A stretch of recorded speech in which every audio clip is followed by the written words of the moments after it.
Hey guys, what's up? Welcome back here to today's edition of Advanced Bass Fishing, and appreciate you guys checking out today's video and hanging with me a little bit.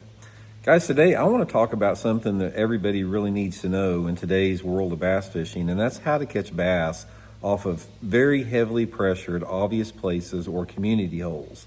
Places that are really obvious, that hold fish all the time, that people pull up and fish constantly. You're always seeing people fish on these places. And there's a reason they're doing that, because they hold bass. But these fish can be super highly educated and difficult to catch at times. So I'm going to give you guys some tips and advice on how to catch more fish than anyone else that's on a community hole in today's video. Also, guys, before we get started, a couple quick things here. Just a quick invitation. Anybody interested in booking an on-the-water lesson with me, just go to my Facebook page, Randy Blaukat Professional Angler, and shoot me a private message for details there. And also, guys, thank you very much for everybody that's taken time to check out my Fish the Moment lake map breakdowns. These are lake maps that I built for lakes across the country that give you great fishing places you can go to, download them straight on your GPS unit.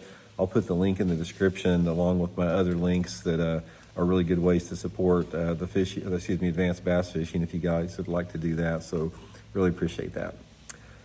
Okay, this is one thing you're going to have to get good at, guys, is if you fish a public body of water, you're going to have to deal with fishing pressure. And the thing about why fishing pressure is more intense and the bass are more educated than ever right now is because we have so many people. We have more, number one, we have more people fishing, but we have a highly educated group of anglers out there, more educated than any time in history. And a lot of it is because of YouTube channels. I mean, people can learn very quickly about bass fishing on a diversity of YouTube channels that are out there. So that's one of the reasons that, it's difficult to catch fish in these public bodies of water. Okay, now, one of the things I want to talk about is when you're fishing a heavily public body of water that has obvious good-looking places on it, you've got to make adjustments in order to catch fish on those places. Now, the places I'm talking about, number one would be like a riprap bank. Riprap always has bass on it. It's a heavily fished type of a structure. It's very obvious. It stands out very easily. People, fish riprap all the time.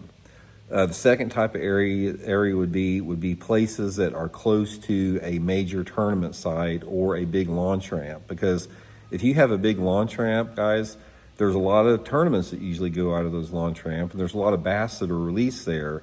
And there's a large percentage of the bass anglers in this country that fish for what I call what is termed retreads, bass that have been caught in tournaments, released at the tournament site, and they just sort of hang around the area. So release sites would be like some of the closest points to the takeoff area, but generally just within sight of the takeoff area. These are community holes, are heavily pressured, get a lot of fishing pressure. And then to some other extent, things like real obvious drop-offs that you can find on a GPS unit can be good. Any type of man-made structure, like sometimes even boat docks are like that. But primarily, when I equate community holes and heavily fished waters, I think of riprap and areas right around the takeoff.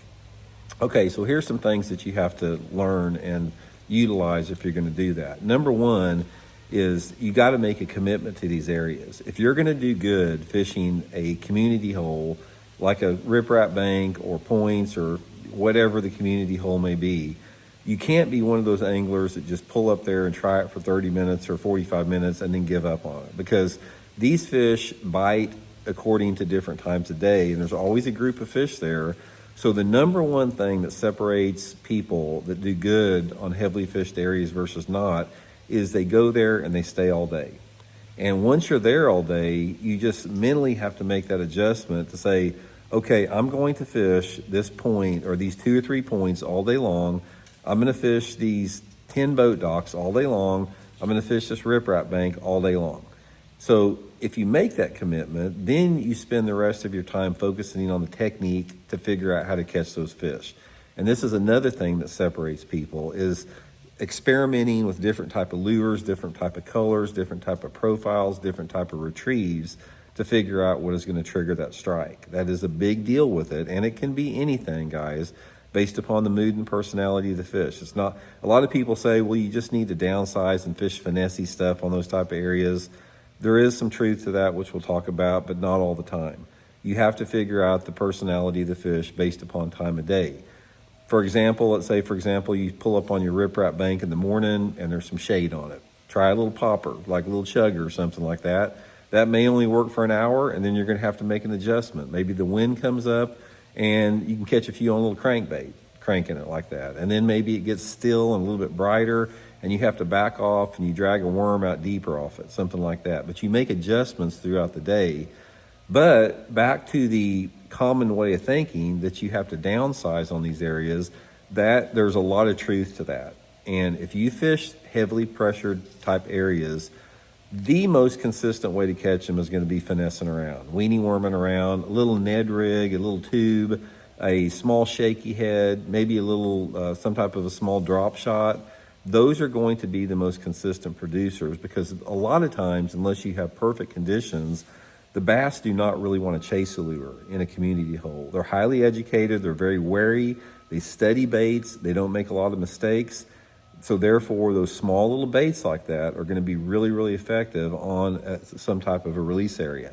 If I had to pick one bait for a release area or a heavily fished area like a riprap, it would be a Ned rig on a light head, like a little bitty 1/16 of an ounce head and a little 2.5-inch Ned rig. That will catch bass on any lake across the country. It catches decent bass. It catches a lot of bass. If there's a bass there, they can't really turn it down a lot of times. So that's one good thing. But I like fishing those type of areas, and I've done good in tournaments, guys. I've had a lot of top 10 finishes fishing community holes, and the two baits that have worked the best for me in community hole fishing has been some type of a finesse bait like that, or a small crankbait. I've caught a ton of fish on those heavily fished areas, like on a little crankbait like that Mega Bass Super Z2 or something, or even something smaller. Bass, heavily pressured bass will bite a little small crankbait, especially on a spinning rod with like 6 or 8 pound test line. But the main thing, guys, that I want to reiterate, if you're on a lake that has a lot of pressure and you've got community holes, make a commitment to fish them all day long. Downsize, use little crankbaits, and just adjust to the conditions and figure out what the fish want hour by hour. So hope it helps out. We'll talk later.